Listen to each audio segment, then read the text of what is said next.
नमस्कार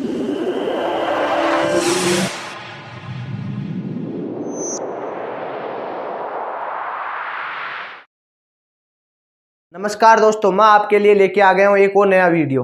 तो आपने अगर पिछला वीडियो नहीं देखा है तो ये वीडियो आपको समझ में नहीं आएगा। अगर आप पहले पिछला वीडियो देख के आएंगे तभी ये आपको समझ में आएगा। तो स्टूडेंट, आपके लिए आज के लिए दूसरा चैप्टर लेके आ गए हूँ या दूसरा टॉपिक लेके आ गए हूँ हिस्ट्री का। अगर आप इंडिया में किसी भी लेवल की एग्जाम दे रहे हो इसे लेके उसमें हिस्ट्री में क्लियर कराऊंगा, गारंटी है। पर आप चैनल को सब्सक्राइब करें, बेल आइकन दबाएं ताकि मेरा वीडियो सबसे पहले आपको मिले, और साथ साथ में वीडियो को लाइक एंड शेयर जरूर करना। तो हम शुरू करते हैं आज के क्लास। तो इसमें क्या है कि हम पढ़ाएंगे प्री हिस्टोरिक एज, प्रागैतिहासिक काल। इसमें क्या है, इसको हम कैसे डिपेंड कर सकते हैं या आपको कैसे इसको एक्सप्लेन करूं मैं, कि आपको मैं बताऊं जिसका उपलब्ध साक्ष्य नहीं मिला, या अर्थात आपको बताऊं कि जिसका कोई भी लिखित साक्ष्य नहीं मिला, इसको हम वैज्ञानिकों द्वारा या इसको पुरातात्विक विभाग द्वारा खोदा गया और उसमें जो धातुएं मिली उनसे पता लगा कि इसमें कैसे शहर के शहर बसे हुए थे। तो उसके बारे में बताया गया है। इसको 3 भागों में डिपेंड किया गया है। तो उसमें क्या है, पहला है पूरा पाषाण काल, दूसरा मध्य पाषाण काल और तीसरा नव पाषाण काल। ये 3 भागों में इसको डिवाइड किया गया। अभी ये 3 भागों में क्या हुआ कि नव पूरा पाषाण काल में अग्नि का, और मध्य पाषाण काल में पशुपालन, और नव पाषाण काल में पहिए का। इसका सीधा अर्थ है भाई कि पूरा पाषाण काल में अग्नि का आविष्कार पूरा पाषाण काल में ही हुआ। तो ये आपसे कभी भी क्वेश्चन पूछ सकता है, ये क्वेश्चन आपको याद रखना होगा, ये आप कभी भी मत भूलना। मध्य पाषाण काल में पशुपालन होगा, तो आपको पता है कि कृषि तो होगी ही होगी, उसके बिना पशु पाला नहीं जा सकता, कृषि के बिना। तीसरी चीज मिलेगी आपको नवपाषाण काल, इसमें पहिए का निर्माण हुआ था। सर्वप्रथम नवपाषाण युग में पहिए का आविष्कार हुआ था, इसे पाषाणकालीन युग भी कहते हैं। सिंधु घाटी सभ्यता, अभी आपको मैं बता दूं, इस पाषाण काल में भारत के अंदर जो सभ्यता मिली या जिस सभ्यता को खोदा गया, उत्खनन किया गया, वो थी सिंधु घाटी सभ्यता, जो सिंधु नदी के तट पे थी। इससे सिंधु घाटी सभ्यता को इसका कार्यकाल या इसका काल चक्र माना जाता है भाइयों 2500 ईसा पूर्व से लेकर 1700 ईसा पूर्व। तो जहां पे भी ईसा पूर्व मिला, आपको लिखा मिल जाए, तो वहां पे समझना कि ये उल्टा चल रहा है, उल्टे वर्ष चल रहे हैं। सीधी सी बात है भाई कि उल्टे साल चल रहे हैं।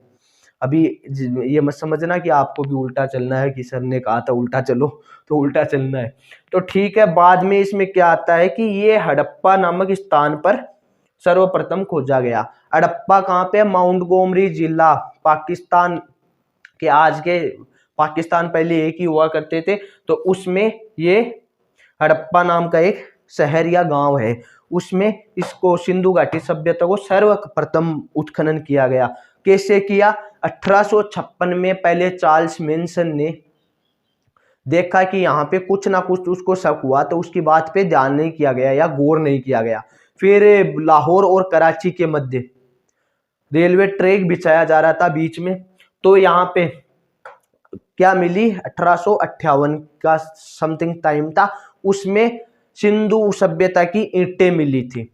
जहाँ पे कच्ची ईंटें थी सिंधु सभ्यता की, वो मिली। फिर उन्होंने टाइम निकलता गया 1921 में, जब अंग्रेजों ने माधव स्वरूप वत्स और दयाराम साहनी के द्वारा इस सिंधु घाटी सभ्यता का उत्खनन करवाया, जिसमें हड़प्पा नामक नगर में करवाया, तो इसे हड़प्पा सभ्यता भी कहते हैं। यह सिंधु घाटी सभ्यता का एक नगर था। इसलिए आप ये याद रखना कि इसको 3 भागों में डिवाइड किया गया। कौन सा? पूरा पाषाण, मध्य पाषाण और नव पाषाण। अभी पूरा पाषाण में किस चीज का आविष्कार हुआ? अग्नि का आविष्कार हुआ। मध्य पाषाण में पशुपालन या कृषि का, और नव पाषाण काल में पहिए का। अभी सिंधु घाटी सभ्यता का वर्ष गांठ पूछ ले, काल चक्र पूछ ले आपसे, तो ये बता देना 2500 से 1700 ईसा पूर्व। आपको कभी भी पूछा जा सकता है इंटरव्यू में भी, कोई अगर बड़ी लेवल की एग्जाम की तैयारी कर रहे हो तो ये इंटरव्यू में भी पूछा जा सकता है, क्योंकि ये भारत का स्वर्णिम इतिहास है। तो आप आगे पढ़ें तो ये हड़प्पा नामक स्थान पर खोदा गया था। अब आपसे ये पूछ ले कि भाई सिंधु घाटी सभ्यता को हड़प्पा सभ्यता क्यों कहा जाता है, तो आप बता देना हड़प्पा नामक स्थान पे इसको खोदा गया, क्योंकि पुराने जमाने में जब जो चीज जहाँ पे मिलती थी या जिसके साक्ष्य जहाँ पे मिलते थे और उसका नाम ज्ञात नहीं होता था, तो उसको क्या कहते थे, जहाँ जिस चीज को उत्खनन हुआ है या जिस साक्ष्य का जिस शहर का उत्खनन हुआ है उसी शहर के नाम से उस शहर का नाम रखा जाता था। 1921 में किसने इसका उत्खनन किया या खोदा, माधव स्वरूप वत्स और दयाराम साहनी ने साथ में खोदा था। तो इसको हमने इसमें 4 नगर मिले या 4 स्थान पे सिंधु घाटी सभ्यता को भारत में खोदा गया तो वो उत्खनन किया गया, तो वो 5 स्थान पे खोदा गया। तो वो 5 स्थान कौन से हैं? हड़प्पा सभ्यता, ये आपने पढ़ा है, 1921 में दयाराम साहनी और माधव स्वरूप वत्स ने, और मोहनजोदड़ो जस्ट इसके 1 वर्ष के बाद में राखलदास बनर्जी ने इसको खोदा था। नंबर 3 पे बात करें तो कालीबंगा, जो 1953 में अमलानंद घोष जी ने इसको कहाँ पे? हनुमानगढ़ में खोदा था। हड़प्पा कहाँ पे है? पाकिस्तान में बताया, मोहनजोदड़ो सिंध एरिया में पाकिस्तान में। कालीबंगा कहाँ पे है? कालीबंगा हनुमानगढ़ में है, जो राजस्थान में आज के वक्त, उस समय उसका क्या नाम था, पर कालीबंगा में खोदा गया, जो समथिंग राजस्थान में यहाँ पे हनुमानगढ़ पंजाब के साइड होता है। फिर लोथल कहाँ पे है? लोथल है भाई काठियावाड़ा अहमदाबाद गुजरात में, जिसको 1955 में SR राव जी ने उत्खनन करवाया था जिसका।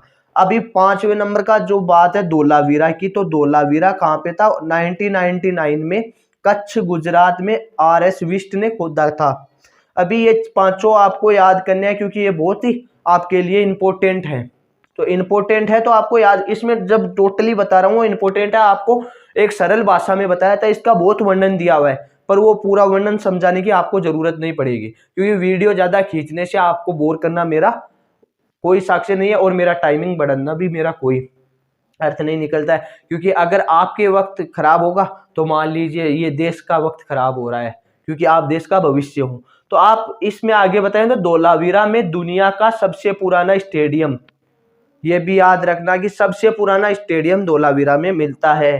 धोलावीरा का मानसर सिंधु घाटी सभ्यता का सबसे बड़ा नगर है, अभी तक के खोजे गए नगरों में से सबसे बड़ा नगर है। ये 5 नगर है, इसमें से सबसे बड़ा नगर है, या शहर मान सकते हो, नगर शहर। तो ये इसमें सब में अलग अलग शहर थे, उनमें से सबसे बड़ा शहर मानसर जो धोलावीरा में स्थित है वो मिला है। तो इसमें कांस्य धातु, उस वक्त में कोई लोहा वगैरह नहीं होते थे, उस समय कोई औजार के रूप में बस एक कुल्हाड़ी होती थी। और धातु में आपसे बात करें तो धातु में कांस्य की धातुएं होती थी। तो आपसे बात करें हम तो मोहनजोदड़ो में क्या मिली थी? मोहनजोदड़ो में कांस्य की बनी नर्तकी की मूर्तियां मिली थी। और बात करें हम कालीबंगा में क्या मिली थी? कालीबंगा में मिले थे चूड़ियों के मनके, कांच की चूड़ियां बनाया करते थे, उनके मनके मिले थे। साथ ही में मिली थी यहाँ पे नालियां और जुते हुए खेत के साक्ष्य यहाँ पे मिले थे। और मोहनजोदड़ो में बड़े बड़े स्नानघर भी मिले थे। अभी हम बात करें तो इसमें आ गया ये आपको बता दूं कि मोहनजोदड़ो किस नदी के तट पर था? सिंधु नदी के तट पे। ये लोथल किस नदी के तट पे? राजस्थान में आपको पता है घग्गर नदी बड़ी प्रचलित है, तो ये घग्गर नदी के तट पे लोथल है। ये याद रखना कि लोथल घग्गर नदी के तट पे है। अभी हम आगे चलें इसी बात में, तो इसमें कांस्य धातु का प्रयोग किया जाता था, तो इसे हम क्या कह सकते हैं? कांस्य युगीन सभ्यता भी कह सकते हैं।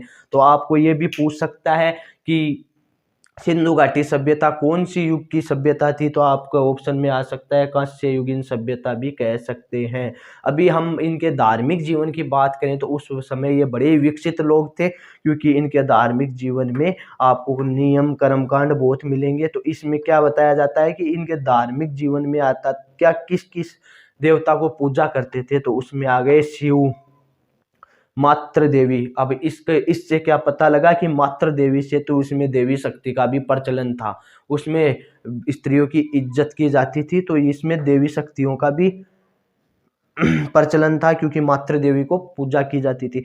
पीपल की पूजा की जाती थी, आजकल भी की जाती है। विष्णु भगवान के उपलक्ष्य में हमें पीपल की पूजा हमारी औरतें गाँवों में आजकल भी करती हैं। अभी बेल से इसमें बेल बेल कौन से थे? कुब्बड़ वाले बेल, जिसके वहां पे कमर के ऊपर कुब्बड़ निकले होते हैं ऊंचे ऊंचे उस पे। और वो कौन से बेल पे कुब्बड़ होते हैं? वो होते हैं देसी बेल।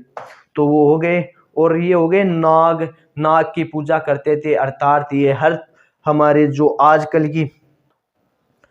आजकल पहले से संस्कृति और आजकल भी प्रचलित है कि बहुत से लोग कहते हैं कि हिंदू धर्म में सबसे ज्यादा सब पेड़ पौधों आसमान की पूजा करते हैं। तो ये पहले से ही प्रचलित था, ये आज की बात नहीं है। अगर वीडियो अच्छा लगा तो वीडियो को लाइक करें, चैनल को सब्सक्राइब करें और इस क्लास को अपने दोस्तों के साथ भी शेयर करें जो भी एसएससी वगैरह किसी भी कंपटीशन लेवल की एग्जाम की तैयारी कर रहा है। क्योंकि अगर आप मेरा साथ दोगे तो मैं और ही अच्छी ऊर्जा से और ही अच्छे स्वभाव से आपको पढ़ाऊंगा और ही अच्छे तरीके से आपके लिए बार बार अच्छी अच्छी इंफॉर्मेशन लेके आऊंगा। धन्यवाद। जय हिंद, जय भारत, जय श्री राम।